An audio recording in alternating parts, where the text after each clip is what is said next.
Hola, buenos días. Les doy la bienvenida a este cuarto capítulo del programa Memorias del Puerto, que es realizado por la Fundación Piensa en alianza con la Universidad Adolfo Ibáñez.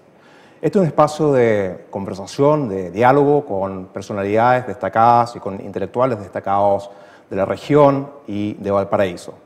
En esta ocasión tenemos con nosotros al profesor y destacado intelectual y filósofo del derecho Agustín Squella. Profesor Squella, muchas gracias por estar con nosotros hoy. Pues gracias a ustedes por esta oportunidad de conversar.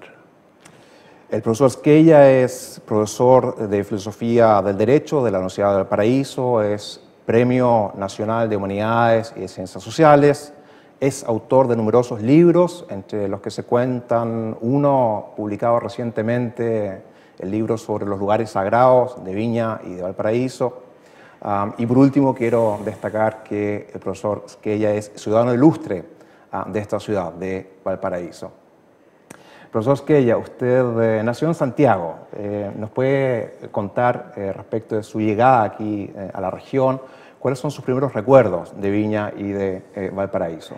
Primero me gustaría aclarar, Tomás, que mi nacimiento en Santiago fue completamente azaroso y algo que he llevado mal a lo largo de mi vida, porque yo debí haber nacido en esta región y concretamente en el Hospital Naval de Valparaíso, que estaba en ese entonces en el Cerro Playa Ancha, porque mi padre trabajaba en la Armada, no era marino, era oficial civil de la Armada, y él con mi madre consideraron raramente que la clínica Santa María de Santiago daba mayores seguridades para el parto, de manera que me fueron a tener a Santiago y volví, claro, porque antes estuve en el vientre de mi madre, a vivir a Viña del Mar como hasta hoy, y más tarde a estudiar en Valparaíso, 15 días después de haber nacido. Pero claro, cada vez que me preguntan, ciudad de nacimiento Santiago, me ruborizo.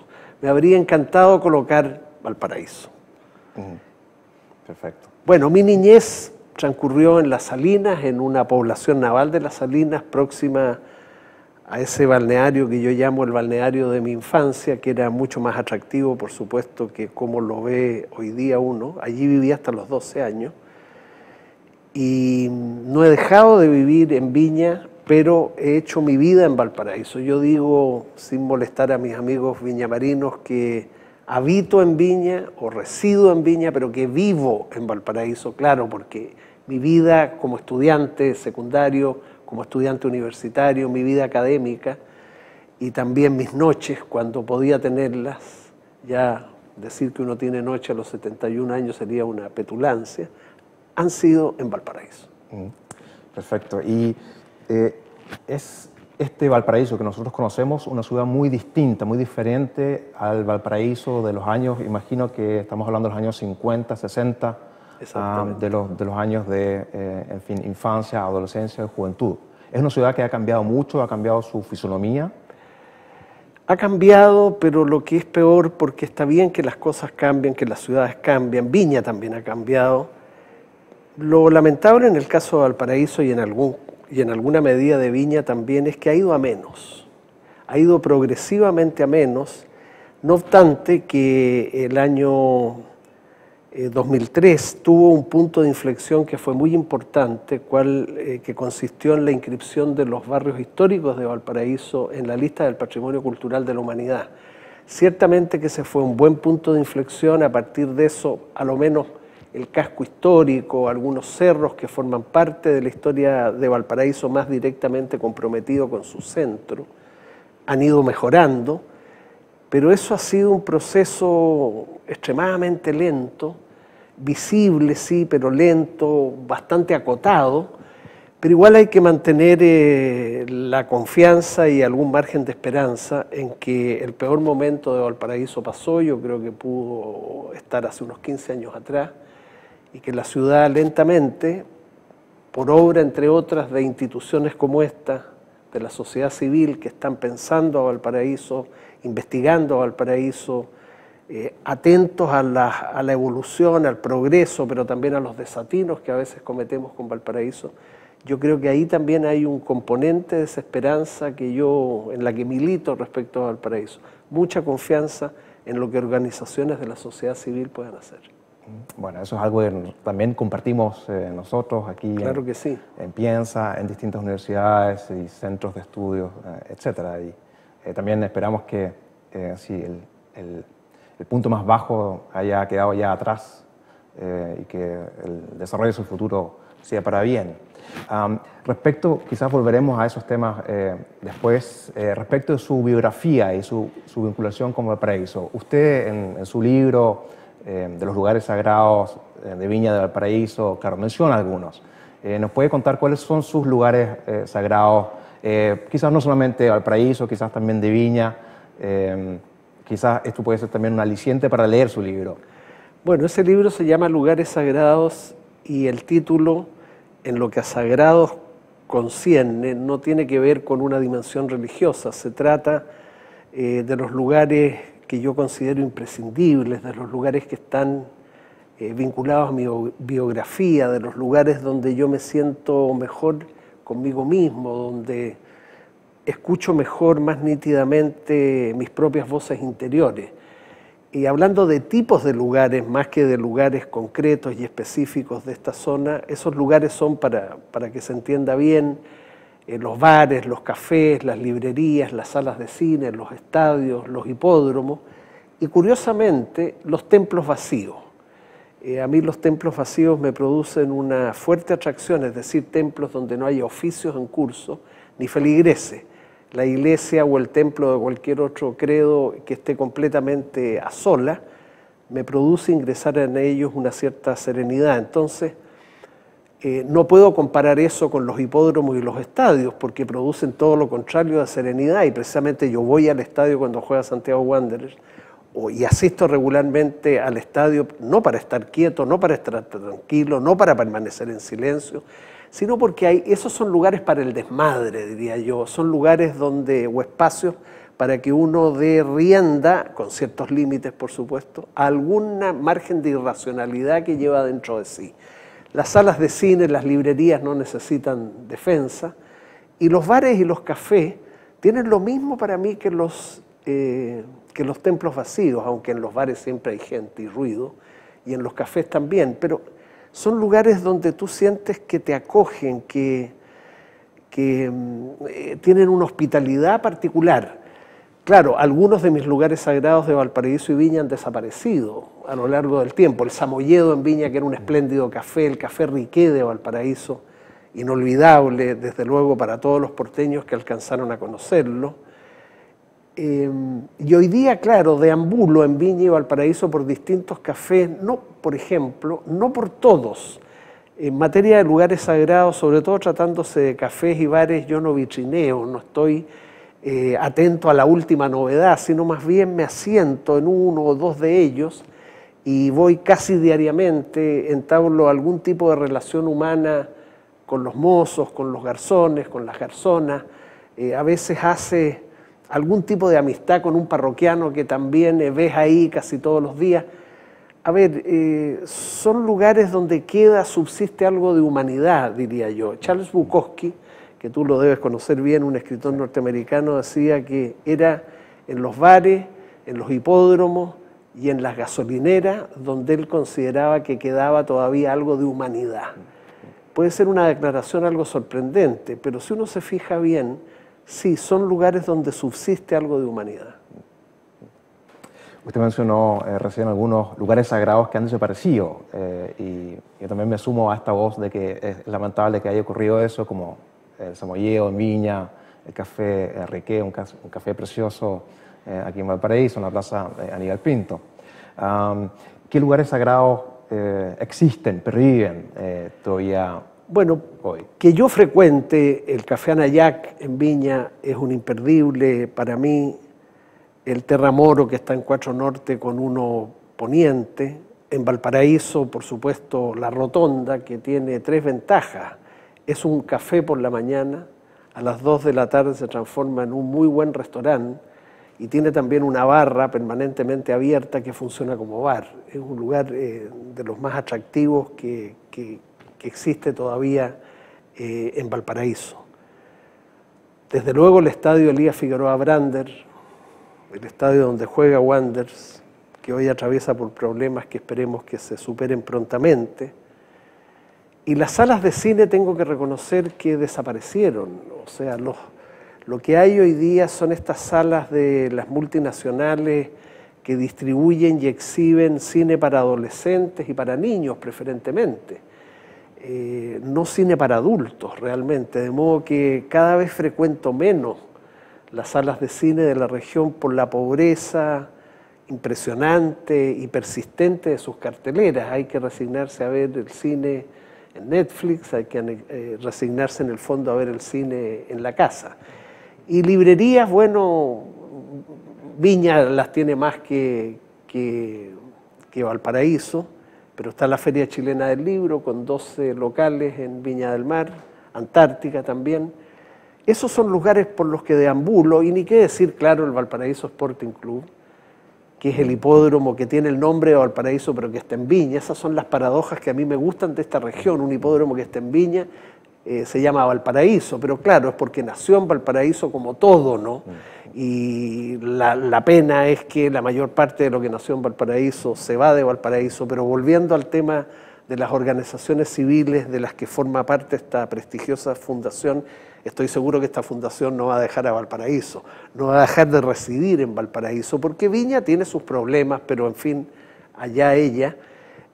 Hay que pensar Valparaíso, y en verdad cuando se piensa Valparaíso se piensa también Viña. Son dos ciudades contiguas de alguna manera, no obstante ser tan diferentes unas de otras, forman un continuo. Y esta fundación piensa también, como su nombre lo indica, la región. Entonces está muy bien. Hay que permanecer en Valparaíso como de lugar. Sí, yo pienso que eso va a ser así, va a ocurrir. La fundación piensa va a seguir estando radicada aquí en Valparaíso. Volviendo un poco, haciendo un recuento histórico de Valparaíso, en su libro usted sostiene que Valparaíso es una ciudad loca, que es una ciudad demencial. Y ahí usted hace, para fundamentar esta frase, este acerto, usted hace algunas referencias históricas. ¿Nos puede contar acerca de esta idea de que Valparaíso es una ciudad loca, demencial? Usted hace también referencia a Santiago, ¿no es cierto? Sí. Claro, lo que se suele decir de Valparaíso, que a mí no me gusta, es que es una ciudad mágica. Ese es un invento de las agencias de publicidad, de las agencias de turismo. No es una ciudad mágica, creo yo. Yo la percibo mejor, como tú me recuerdas, como una ciudad loca, loquísima, disparatada. Por ejemplo, ¿cómo puede uno entender que el escudo originario de Valparaíso estuviera constituido, lógicamente, por la imagen de un velero? Y que en la década de los 60 del siglo pasado un alcalde conservador determinara que fuera reemplazada por una imagen de la Virgen. Esas cosas solo pueden pasar en Valparaíso. Yo me imagino la perplejidad de los navegantes que venían a Valparaíso esperando encontrar lo que ellos imaginaban con justificada razón, una ciudad libertina, ¿no? Una ciudad con muchas cantinas, con prostíbulos, bueno, con lo que navegantes que durante meses han estado en el mar esperan como divertimento, y miraban el nuevo escudo de Valparaíso y veían la imagen respetabilísima, por supuesto, de una virgen, pero no era eso lo que ellos esperaban encontrar en Valparaíso. Ese es un ejemplo. O el alcalde que, atendido que en la llamada Piedra Feliz, que era una gran roca en la avenida Altamirano, que era escogida por suicidas con mucha frecuencia, suicidas por problemas del corazón, no problemas cardíacos, sino por problemas de desafecto, no encontró mejor decisión que volar la Piedra Feliz. O sea, le pusieron dinamita y la volaron. Es como el chiste de Donoto, ¿no? Que sorprende a su mujer siéndole infiel en el sofá, y en vez de reprender a la mujer vende el sofá, ¿no? Fíjate que también tiene cosas raras. El equipo de fútbol profesional más antiguo del fútbol chileno y con el que todo Valparaíso se identifica se llama Santiago Wanderers. ¿Por qué Santiago? Hay varias teorías al respecto, pero es otra de las cosas locas de esta ciudad. No pocos alcaldes de Valparaíso se han llamado Santiago. El nombre del buque que atraca en Valparaíso con los primeros españoles se llamaba Santiaguillo. Entonces, son cosas muy peculiares, muy locas, muy curiosas, y que no son que si uno las encadena, dan esa imagen, para mí muy feliz, muy atractiva, de una ciudad impredecible, loca, contradictoria, pero por lo mismo, y esto no es novedad para nadie que viva en Valparaíso o que lo visite, muy atractiva, muy divertida. Prefiero eso a la así llamada magia de Valparaíso. Muy bien, usted en su libro también hace referencia a otro concepto, además de la idea de que Valparaíso es una ciudad loca, de que es una ciudad demencial. Usted habla que también a Valparaíso se le puede caracterizar actualmente, o imagino que usted hace referencia al Valparaíso presente como Valparapobre, que quizás puede sonar algo despectivo, pero yo creo que esa no es la intención. ¿Y puede explicar usted un poco esa idea? Valparaíso, yo pienso, a menudo podría llamarse Valparanoche, se podría llamar Valparaluces. Si tú miras a Valparaíso al llegar desde Santiago o lo miras desde Viña del Mar, que es el mejor mirador hacia Valparaíso, así como Valparaíso, la ciudad, es el mejor mirador hacia Viña, son bellos nombres alternativos, bellas denominaciones, Valparanoche, Valparaluces.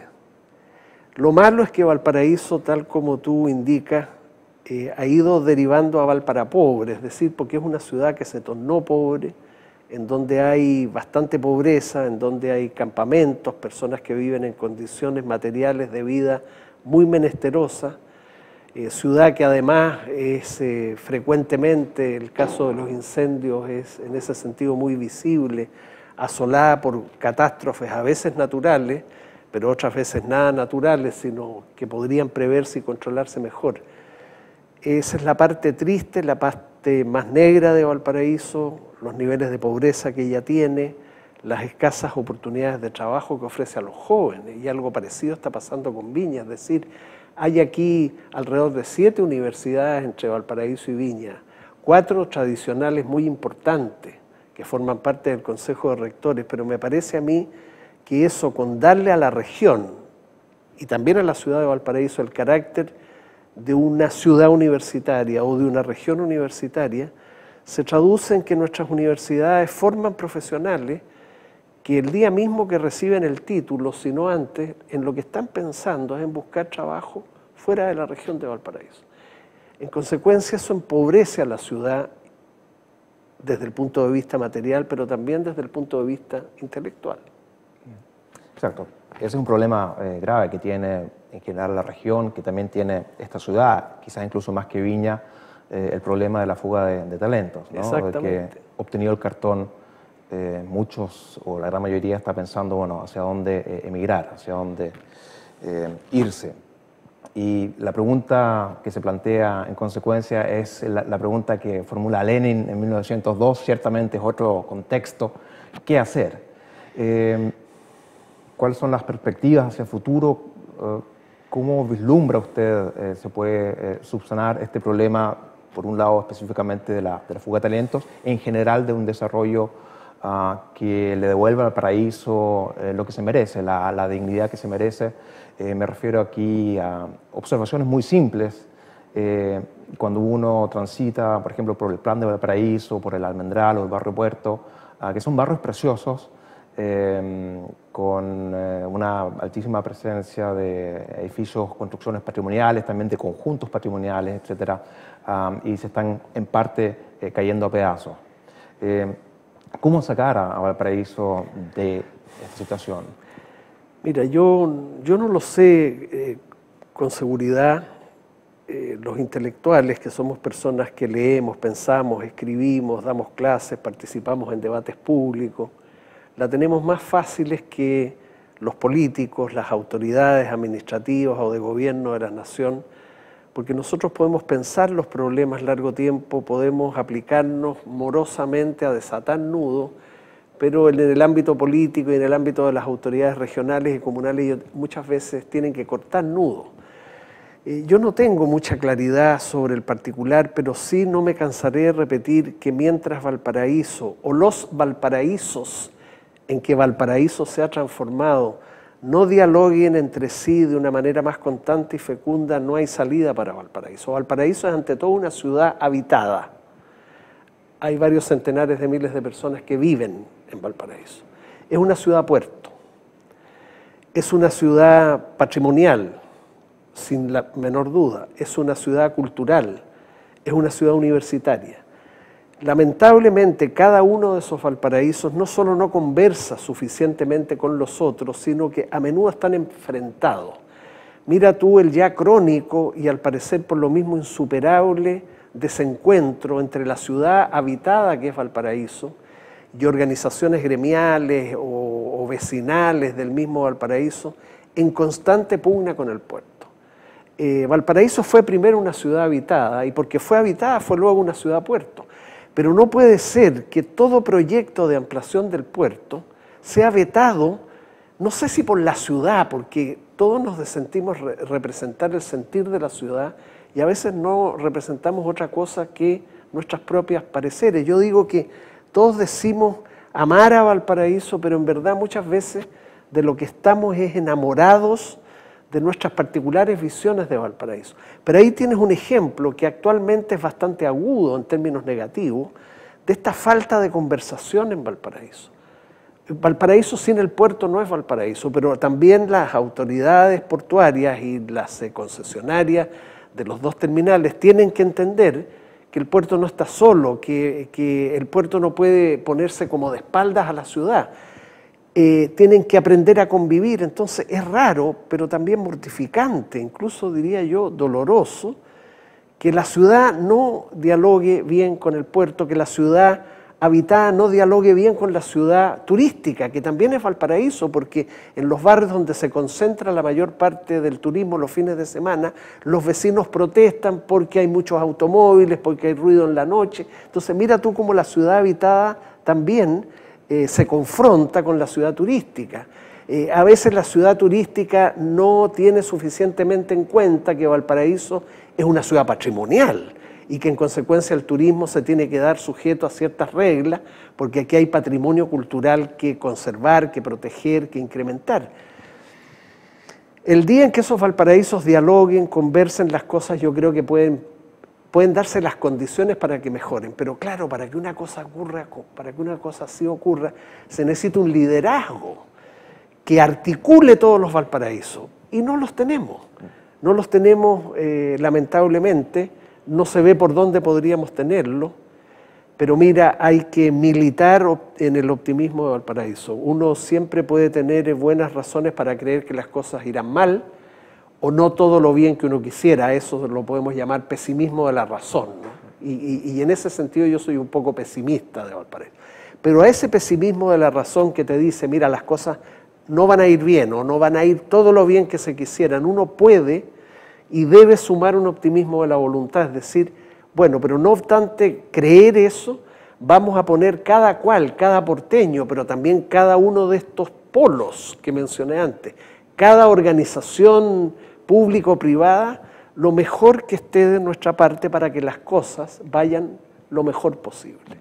Es decir, y a eso yo lo llamo optimismo de la voluntad. Se puede combinar y hasta se debe, cuando tú tienes pesimismo de la razón y crees que las cosas no van a ir bien, no te puedes sentar a la vera del camino a esperar a que ocurra la tragedia y reclamar la triste recompensa de decir, ven, yo lo dije, las cosas iban a ir mal. No, hay que cada cual preguntarse, ¿qué puedo hacer yo en el ámbito que a mí me corresponde? Ustedes como una fundación, yo como un ciudadano, como un profesor, ¿qué puedo hacer yo para que las cosas en Valparaíso vayan mejor? No se me ocurre más que contestar de esta manera, lo admito, un poco general a tu pregunta, pero así de difíciles están las cosas en una ciudad que se ha segmentado de algún modo. O sea, está bien que haya Valparaísos en vez de Valparaíso, eso es rico porque es diversidad, pero que se segmenten los Valparaísos. Segmentar es distanciarse, ¿no? El puerto de la ciudad del turismo, el turismo del lado patrimonial, no es bueno. Pero habrá que seguir haciéndose la pregunta. Exacto. ¿Qué podemos hacer tú, yo, esta fundación, la universidad en que yo trabajo? Cada cual, y lo estamos haciendo, ¿no? Cada cual en su metro cuadrado, para que las cosas mejoren o mejor sigan mejorando. Si el problema del Valparaíso no es que mejore, es la lentitud exasperante de su mejora, que está ligada también a su condición de ciudad pobre, ya no por la cantidad de pobres que viven en ella, a veces con gran dificultad, sino porque institucionalmente es pobre, tiene un municipio pobre que tiene escasos recursos.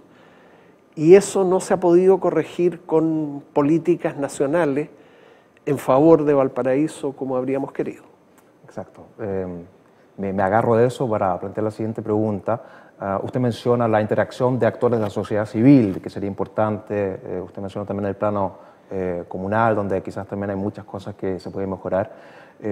¿Falta una visión de Estado? O sea, ¿debería ser esto un tema de Estado, siendo Valparaíso una ciudad patrimonial? ¿O sería un exceso considerarlo así? No, bueno, hay una tendencia hoy en día a transformar en problemas de Estado todos los problemas, ¿no?, que a uno le interesan. Cualquiera que yo de repente me llego a pensar de que de repente cambiar un semáforo en un barrio, los vecinos que están interesados en el cambio de semáforo lo presenten como un problema de Estado. Pero tú tienes toda la razón al sugerir con tu pregunta que Valparaíso debería tener de parte del gobierno central del país una atención preferente por las características que tiene Valparaíso, porque sus barrios históricos son patrimonio cultural de la humanidad. Debería haber una atención preferente por esta ciudad. La ha habido. El gobierno de Eduardo Frei Ruiz-Tagle hizo cosas por Valparaíso estimables, el gobierno de Ricardo Lagos aún más. Ninguno de los últimos gobiernos, uno podría decir, se ha puesto de espaldas a Valparaíso. Pero Valparaíso necesita mucho más que eso, o sea, necesita que gobiernos centrales sean mucho más proactivos en términos de lo que Valparaíso necesita para salir con mayor rapidez de los problemas en que se encuentra. Confiemos en que así sea, no se ven muchas señales en este sentido. La presencia del Congreso Nacional en Valparaíso no ha sido un bien en términos de una preocupación preferente por la ciudad de parte de los legisladores. Uno podría haber esperado razonablemente eso. Bueno, no mejoró el entorno del Congreso como se creyó ingenuamente, que todo ese entorno no siguen los mismos bares, las funerarias, no tengo nada contra ese tipo de establecimientos, pero hay pobreza, hay abandono, hay sitios heriazos, hay edificios antiguos completos que están abandonados o a punto de derrumbarse. Bueno, eso no mejoró, lamentablemente, pero uno le podría pedir a los legisladores, vienen a legislar en Valparaíso, no podrían tener una preocupación preferente por la ciudad, pero ya lo sabemos, vienen la mayoría de ellos a legislar a Valparaíso a contrapelo, a disgusto, no han aprendido a entender, ni siquiera a conocer, menos a querer, a la ciudad donde trabajan. Pero claro, como están enclaustrados en ese feísimo edificio de paredes tan gruesas, ¿cuándo ven la ciudad? ¿Cuándo la miran? ¿Cuándo la recorran? Probablemente los parlamentarios más jóvenes, la bancada juvenil que hay en la Cámara de Diputados, que es bastante transversal desde el Partido Comunista, la UDI, y yo tengo alguna esperanza en ese elenco de 13 o 15 diputados jóvenes de muy distintos colores políticos, que están dando, creo yo, buenos testimonios de la calidad y la seriedad de su trabajo. Cifro alguna esperanza, más en ellos que en los viejos. Exacto. De que se tomen en serio a Valparaíso, que descubran a Valparaíso y que asuman que un Congreso Nacional que está aquí tiene un compromiso preferente a Valparaíso, como lo tiene el Consejo Nacional de la Cultura y las Artes, que es un servicio público nacional, se va a transformar en ministerio. Pero si tiene su sede en Valparaíso, sin descuidar al resto del país, ¿cómo no pedirle que tenga una preocupación preferente? De hecho la ha tenido, pero hay que reforzar eso. Por ejemplo, con el Parque Cultural de Valparaíso en la anterior administración, en el gobierno de Sebastián Piñera, eso se agilizó grandemente y ahora tenemos ese espléndido espacio cultural recuperado.